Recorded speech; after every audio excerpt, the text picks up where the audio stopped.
नमस्कार। हर हफ्ते की तरह इस बार भी मेरे साथ एक खास शख्सियत मौजूद है। उत्तर प्रदेश से आते हैं और इस बार वो विधायक नहीं बल्कि मंत्री हैं और मंत्रालय भी उनके पास बड़ा अहम है। वो इलेक्ट्रॉनिक्स और प्रौद्योगिकी मंत्रालय को संभालते हैं और रिकॉर्ड वोट से इस बार उन्होंने जो है कीर्तिमान स्थापित किया है। जी हाँ, मैं बात कर रहा हूँ सुनील कुमार शर्मा जी की, जो कि इस वक्त मेरे साथ मौजूद है। आपका स्वागत है। धन्यवाद। सुनील जी, क्या कहेंगे? अपने ही रिकॉर्ड को तोड़ना अपने आप में एक बड़ी बात है और फिर उसका जो है India book of world record में भी नाम आ जाना उससे बड़ी बात है। क्या लगता है, ये मोदी जी का आशीर्वाद, जनता का साथ, या आपके पिछले किए हुए जो काम हैं उनका आत्मविश्वास? मैं इसको दूसरी तरह से देखता हूँ जी, कि रिकॉर्ड मैं नहीं तोड़ता। अच्छा, रिकॉर्ड मेरे क्षेत्र की जनता तोड़ती है। जी, जाहिर सी बात है, वोटर्स तो वही हैं। वो तोड़ते हैं। हाँ। और उनका भारतीय जनता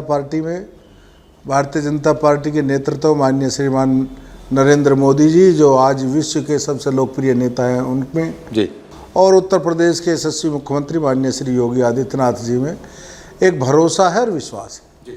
और भरोसा और विश्वास का कारण ये है कि भारतीय जनता पार्टी, माननीय मोदी जी, माननीय योगी जी जो कहते हैं वो करते हैं। जी, और जो करते हैं वो जनता के हित के लिए करते हैं, प्रदेश के, देश के विकास के लिए करते हैं।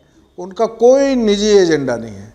अभी तक राजनीतिक दल जितने भी चल रहे हैं वो दल चलते हैं परिवारों के लिए। अच्छा, और मोदी जी, योगी जी का देश ही परिवार है।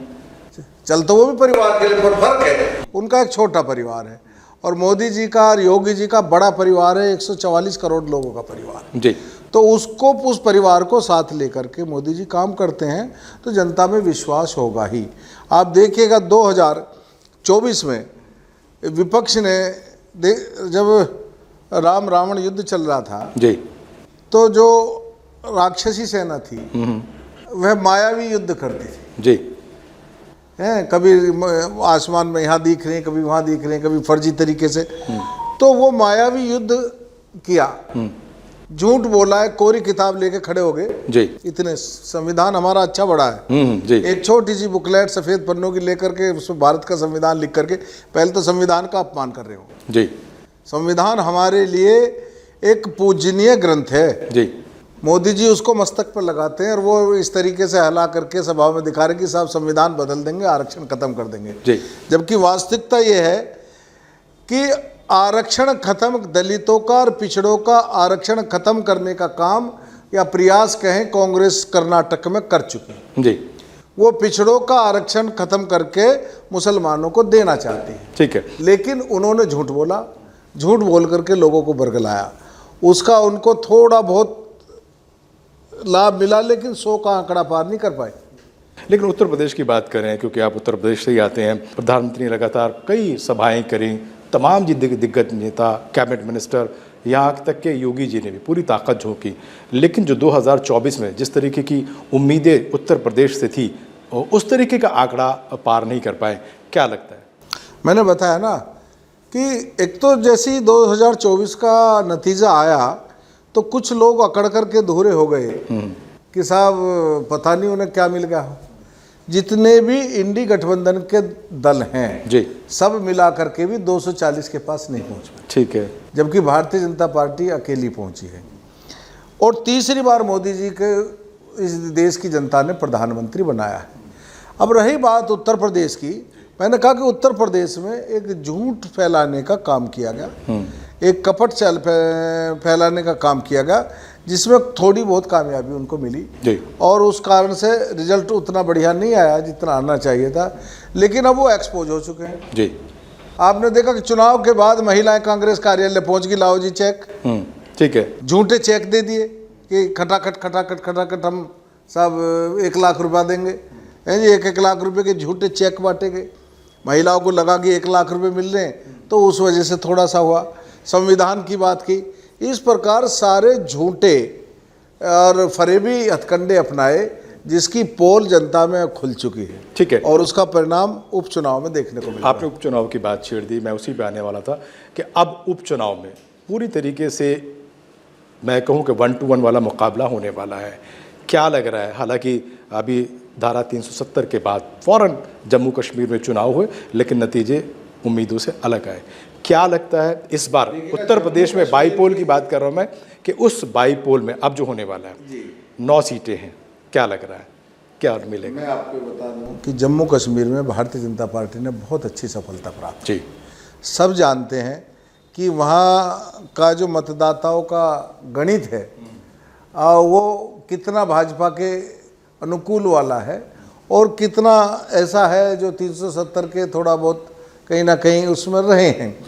लेकिन उन्होंने भी मतदान करके और भारी मतदान करके बता दिया कि वो भारत के संविधान में और भारत के सरकार द्वारा लिए गए निर्णय में जो 370 को हटाने का किया गया उसमें सहमत है, उनकी सहमति है, ये मतदान बताता ठीक है। है। और भारतीय जनता पार्टी ने बहुत अच्छी सीटें हासिल की। उत्तर प्रदेश में जो उपचुनाव है इसमें हम 9 सीट हैं, मुझे पूरा विश्वास है कि हम 9 की 9 जीतेंगे। जी। कई बार लोग पूछते हैं कैसे जीतेंगे, मैंने कहा हमने रामपुर और आजमगढ़ जीत करके दिखाया जी, तो हम इन्हें भी जीतेंगे। ठीक है, अच्छी उम्मीदें हैं। लेकिन अब जो है पूरा का पूरा जो यूँ कहूँ कि राजनीतिक समीकरण है वो स्लोगन्स पे, नारेबाजी पे चल रहा है, बटेंगे तो कटेंगे। दूसरी तरफ अभी कल नया एक बयान आया योगी जी का कि जहाँ दिखे सपाई वहाँ बिटिया घबराई। क्या लगता है कि क्या नारों से ही जीता जाएगा या ज़मीन पर उतर करके समस्याओं का समाधान किया जाएगा? योगी जी ने जो कहा है वो नारा नहीं है, वो सच्चाई है। जी, सच्चाई ये है कि अगर हम सब लोग संगठित रहेंगे तभी सुरक्षित रहेंगे। ठीक है। हम संगठित नहीं थे, बटे थे तो गुलाम हो गए थे। मुगल इसलिए कामयाब हुए थे कि हम बटे हुए थे। ठीक है। अंग्रेज इसलिए कामयाब, उनकी तो पॉलिसी थी डिवाइड एंड रूल। अब अगर हम ये कहते हैं डिवाइड नहीं होना तो ये अच्छी बात है, खराब बात है? नहीं, बात अच्छी है, लेकिन विपक्ष कहता है जो आपका जो स्लोगन है वो डिवाइड करने वाली बात करता है। किसको डिवाइड करने?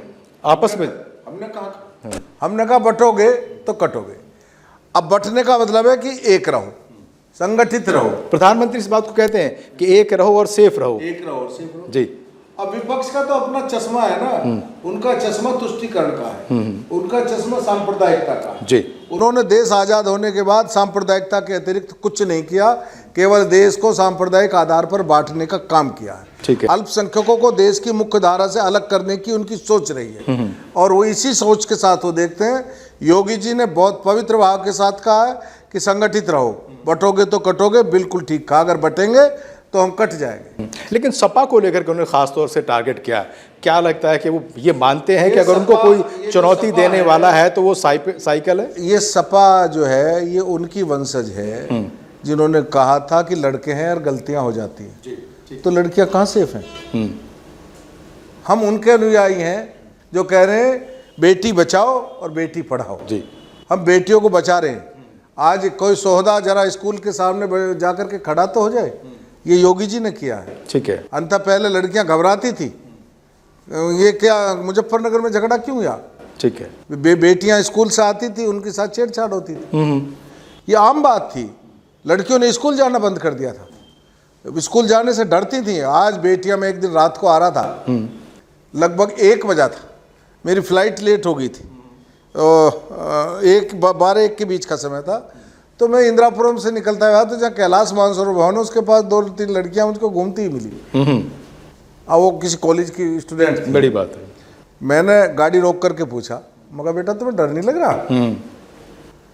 तो उनका जो जवाब था, कहने लगी अंकल अब डरने की क्या बात है, उत्तर प्रदेश में योगी का राज है। तो यानी आप कह रहे हैं कि पहले उल्टा प्रदेश था, अब उत्तम प्रदेश हो गया। उत्तम प्रदेश है जी। अच्छा, लेकिन बात वही निकल के आ रही है, चुनावी बेला है पूरे देश में, उत्तर प्रदेश में भी है, झारखंड में भी है, महाराष्ट्र में भी है। इसी नारे को लेकर के, योगी जी के इसी नारे को लेकर के वहाँ बवाल कटा है। जो आपकी सहयोगी पार्टी है अजीत पवार, वो कहते हैं हम इस नारे के साथ नहीं हैं। वो अजीत पवार जी के अपना विचार हो सकता है, वो अजीत पवार जी की इस प्रभाव में आकर के इस बात को कह रहे हैं, वो जाने। हमारी बात तो साफ स्पष्ट है, हम कह रहे हैं बटोगे तो कटोगे, एक रहोगे सेफ रहोगे, कह रहे हैं, पूरी बुलंदी के साथ कह रहे हैं, कोई संकोच नहीं। आप बिल्कुल सही कह रहे हैं, लेकिन महाराष्ट्र में आपका ही संगठन, यूँ कहूँ कि आपका दूसरा बाजू, अगर वो दूसरी भाषा बोल रहा है तो वोटर्स पे और वोट पे और वहाँ के पूरे समीकरण पे फर्क पड़ता है कि नहीं पड़ता? वो हमारे सरकार में अलायंस है जी, उनका अपना दल है, हमारा अपना दल जी, हमारे दल के अपने नीति और सिद्धांत हैं, उनके अपने। ठीक है। हम उनको किसी को उनकी नीतियों को हम प्रभावित नहीं कर सकते। एक कॉमन मिनिमम प्रोग्राम पर हमारा सरकार चल रही है जी, वो चलेगी, आगे भी चलेगी, आगे भी हम मिल करके बनाएंगे। लेकिन एनडीए में बहुत सारे घटक थे जिनका राम जन्मभूमि मुद्दा नहीं था, हमारा था। जी, ठीक कह रहे हैं। तो इससे एनडीए पर कुछ फर्क थोड़ी पड़ा। तो हमारी एक सोच है, हमारे नेतृत्व की एक सोच है, और वो स्पष्ट है कि सबको संगठित रहना है। आपके यहाँ पर लोग नारा लगा रहे थे कि अब की बार 4 लाख पार, पार्टी नारा लगा रही थी अब की बार 400 के पार। तो आप तो कहीं न कहीं रिकॉर्ड बना गए, लेकिन पार्टी 400 पार टच नहीं कर पाई। मैंने बताया ना कि तीसरी बार प्रधानमंत्री जी बने हैं, ये भी तो अपने आप में रिकॉर्ड है। बहुत रिकॉर्ड है, जाहिर सी बात है। इस रिकॉर्ड को देखिएगा जी, नहीं बड़ी बात है। लेकिन सवाल ये भी उठता है सुनील जी, क्योंकि आप बड़ी सफाई से बात करते रहे हमेशा, मैंने अक्सर आपको देखा भी है। अब जो हालात हैं, उन हालात में जो चीज़ें निकल के आ रही हैं वो कहाँ तक आपके फेवर में जाती हैं? हालात तो बहुत अच्छे हैं। देखिएगा, ये जो गाजियाबाद जिसमें हम बैठे हैं जी, समाजवादी पार्टी के शासनकाल में के अपराध को लेकर के जिला गाजियाबाद फिल्म बनी थी। जी जी, आप गाजियाबाद के लोगों को दिल से पूछिएगा कि गाजियाबाद भगवान दुधेश्वर नाथ की पवित्र धरती, जहाँ पर प्रथम स्वतंत्रता संग्राम जी जहाँ हरनंदी के तट पर लड़ा गया हो, जहाँ आज भी अंग्रेजों की कब्र उस चीज की गवाही दे रही है जी, वो ऐसा ऐतिहासिक शहर, और उसकी पहचान इस समाजवादी पार्टी के शासन में एक आपराधिक शहर के रूप में बनाई, और जिला गाजियाबाद नाम की फिल्म बनी। ये हम सब के लिए, गाजियाबाद वासियों के लिए कितनी शर्म की बात थी। ठीक बात है। लेकिन आज गाजियाबाद क्या है? आज गाजियाबाद एजुकेशन का हब है, इंजीनियरिंग कॉलेज है, मेडिकल कॉलेज है, डेंटल कॉलेज है। आप जिधर जाओगे आपको कॉलेज देखने को मिलेंगे जी। बच्चे दो पूरे हिंदुस्तान से आकर के बच्चे यहाँ पढ़ रहे हैं। आज गाजियाबाद में एयरपोर्ट है, गाजियाबाद में मेट्रो है, गाजियाबाद में पहली RRTS जो चली है नमो भारत, वो गाजियाबाद में मेरे साहिबाद से शुरू हुई। जी जी जी जी, ठीक है जी। गाजियाबाद में एक्सप्रेस वे है। आज गाजियाबाद चमक रहा, आप दीपावली में देखते गाजियाबाद की बीच शहर से घूम करके देखते, चमक रहा। तो अब गाजियाबाद की पहचान, मैं कल हमारे असीम अरुण जी मंत्री ने उन्होंने कहा कि अब भी बॉलीवुड को गाजियाबाद पर फिल्म बनानी चाहिए। तो जिस तरीके से कुमार शर्मा जी कह रहे हैं कि क्योंकि योगी सरकार है इसलिए गाजियाबाद में नहीं बल्कि उत्तर प्रदेश में भी बाहर है। बहरहाल मेरे पास और भी बहुत सारे सवाल हैं, सवालों के साथ वापस लौटूंगा। फिलहाल वक्त है ब्रेक का, ब्रेक के बाद भी आप देखते रहिए देश न्यूज़। एक बार आपका फिर से स्वागत है। जी हाँ, मैं बैठा हूँ, दिग्गज नेता हैं, मंत्री हैं उत्तर प्रदेश में, सुनील कुमार शर्मा जी। सुनील जी क्या कहेंगे? हम बात कर रहे थे कि विकास हो रहा है, लेकिन सपा के जो लोग हैं, ख़ास करके अखिलेश यादव जो है, बार बार ये कहते हैं जो सरकार जो है वो कानून से नहीं, शासन प्रशासन से नहीं, बल्कि बुलडोज़र से चलाई जा रही है। उत्तर प्रदेश में अखिलेश जी, मैं चैलेंज कर रहा हूँ जी, एक भी उदाहरण जी, ऐसा दें कि गैर कानूनी तरीके से या किसी शरीफ व्यक्ति के घर पर बुलडोजर चला। एक उदाहरण दें। जी, अपराध करेंगे और अवैध निर्माण भी करेंगे, जमीनों पर कब्जे भी करेंगे, ये तो बर्दाश्त नहीं होगा, फिर तो बुलडोजर चलेगा। लेकिन सुप्रीम कोर्ट ने उस पर साफ मनाही कर दी कि नहीं, कोई भी व्यवस्था जो है वो कानूनी तौर से होनी चाहिए, बुलडोजर व्यवस्था नहीं चलेगी। नहीं, बुलडोजर सुप्रीम कोर्ट के निर्देशों में चलेगा। जो सुप्रीम कोर्ट के निर्देश है उन्होंने मना नहीं किया। सरकारी भूमि पर कब्जा करेगा तो बुलडोजर चलेगा, इलीगल कंस्ट्रक्शन करेगा तो बुलडोजर चलेगा। ठीक है। और अभी तक भी जहाँ बुलडोजर चला वहाँ कानूनी तरीके से चला, कोई गैर कानूनी तरीके से नहीं चला। जी, आपने बात करी अभी महाराष्ट्र के चुनावों की, मैं उसी पर वापस लौट के आ रहा हूँ, क्योंकि देश की जो आर्थिक राजधानी है वहाँ पर चुनाव हो रहे हैं, और अगर वहाँ पर चुनाव में ज़रा सी भी चूक हुई तो उसका असर जो है साफ तौर से जो है वो केंद्र की सरकार पर पड़ता दिखाई देगा। क्या लगता है, कितनी तैयारियां हैं, कितनी उम्मीदें हैं? केंद्र की सरकार पूरे 5 साल चलेगी जी, और उसी ठसके से चलेगी जैसे मोदी जी चलाते हैं। जी, सब जानते हैं कि मोदी जी समझौते नहीं करते हैं। ठीक है।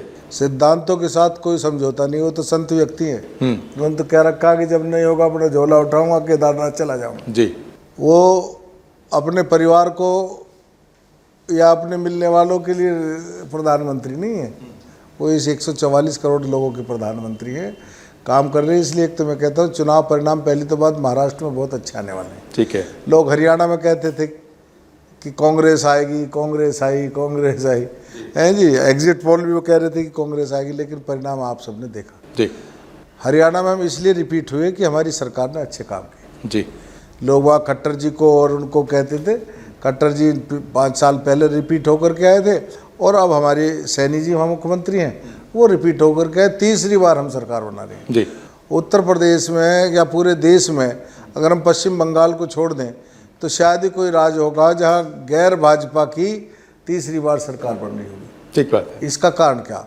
इसका स्पष्ट कारण है कि बीजेपी पब्लिक इंटरेस्ट के काम करती है, जनहित में काम करती है, गुड गवर्नेंस देती है, अपना एजेंडा ना चला करके डेवलपमेंट का एजेंडा चलाती है। महाराष्ट्र में भी हमारी सरकार ने एक अच्छा काम किया है और अच्छी योजनाएं जनता के सामने प्रस्तुत की हैं।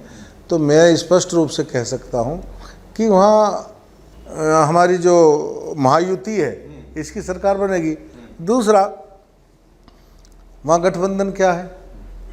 उद्धव ठाकरे, बाल ठाकरे जी आज जहाँ होंगे ना, बहुत दुखी होंगे। जीवन भर बाल ठाकरे जी ने कांग्रेस को कोसा, और आज उद्धव जी उन्हीं के यहाँ सरेंडर हो गए, उन्हीं को माला पहना रहे हैं।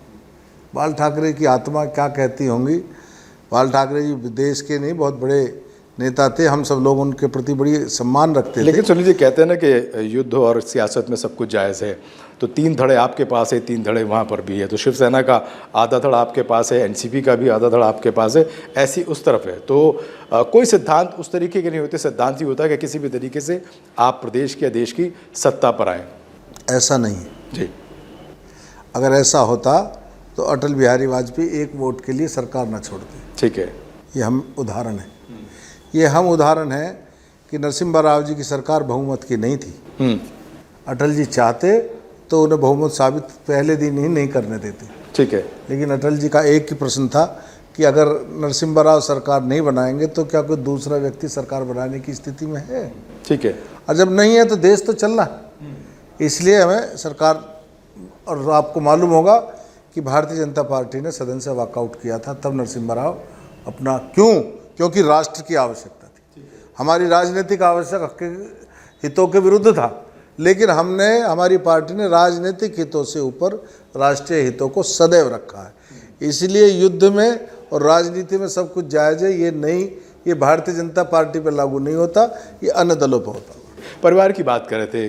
कांग्रेस में मैं कहूँ कि सिर्फ 3 लोग हैं, उसको आप पूरा परिवार कहते हैं। आपके पास पूरा एक संघ परिवार है। उसके अलावा भी बहुत सारे आपके राजनेता हैं जिनके सुपुत्र, बहू, पुत्र, वधू, बहुत सारे लोग जो हैं वो एक साथ सियासत में हैं और बैठे हुए हैं। क्या कहते हैं जी? आप किसी कांग्रेस में नेता कौन थे? जवाहरलाल नेहरू। फिर कौन थे? इंदिरा गांधी। फिर कौन थे? राजीव गांधी। प्रधानमंत्री कोई रहा हो, लीडर मालिक कौन है? सोनिया गांधी, है कि नहीं है? समाजवादी पार्टी में अध्यक्ष कौन थे? मुलायम सिंह यादव। अब कौन बनेंगे? अखिलेश यादव। उनके खानदान के सब लोग सांसद बनेंगे। क्या कोई दूसरा गैर मुलायम सिंह परिवार का व्यक्ति वहाँ अध्यक्ष बन सकता? लेकिन वो भी कहते हैं कि हमारा लोकतांत्रिक व्यवस्था है, उसी में नहीं, मैं कहता हूँ, हमको बैन थोड़ी लगा रहे हैं, हम तो अपनी बात कह रहे हैं। ठीक है। एक भी दल ऐसा बताइएगा जिसमें उन्होंने अपना अध्यक्ष कोई किसी कार्यकर्ता को बनाया हो। और भारतीय जनता पार्टी का अगला सीताराम केसरी रहे हैं।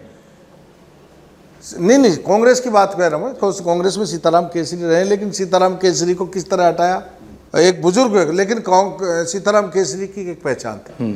कांग्रेस में कहावत थी उनके बारे में, उनके व्यक्तित्व के बारे में, उनकी प्रशंसा में थी कि ना खाता ना भाई, जो दद्दा कहें वो सही। मतलब उनकी एक अपनी एक इतनी बड़ी साख थी। उसमें नरसिम्हा राव भी थे, उसमें एक अपवाद मनमोहन सिंह भी थे। उस ऐसे व्यक्ति को, मैं एक एक का बता रहा हूँ, उस ऐसे व्यक्ति को उठा करके फेंक दिया गया अध्यक्ष पद से। सोनिया गांधी जम गई। किसी दूसरे दल में आज तक ऐसा नहीं हुआ होगा। नंबर 1, नरसिम्हा राव इस देश के प्रधानमंत्री रहे और उनकी शव यात्रा कांग्रेस के दफ्तर तक नहीं जाने दी सोनिया गांधी ने। ये नंबर 2। और नंबर 3, मनमोहन सिंह जी के बारे में विचारों क्या कहूँ कि उन्होंने एक अध्यादेश जारी किया। अरे भाई, देश के प्रधानमंत्री ने कोई अध्यादेश जारी किया तो उस पर चर्चा हो सकती है, ठीक है, उसको बदला जा सकता। लेकिन प्रेस कॉन्फ्रेंस करके और इस तरह से फाड़ करके फेंका गया, इससे बड़ा अपमान किसी देश के प्रधानमंत्री का भारत के इतिहास में कभी हुआ ही नहीं जितना मनमोहन सिंह जी का किया। क्या है? बताइएगा क्या है, क्या अस्तित्व है इनका? आप किसी पार्टी में चले जाइएगा, केवल भारतीय जनता पार्टी आज ऐसी पार्टी है कि जिसमें राष्ट्रीय अध्यक्ष कल कौन होगा अभी तक कोई नहीं जानता। ठीक है, कौन मुख्यमंत्री बनेगा कोई नहीं जानता।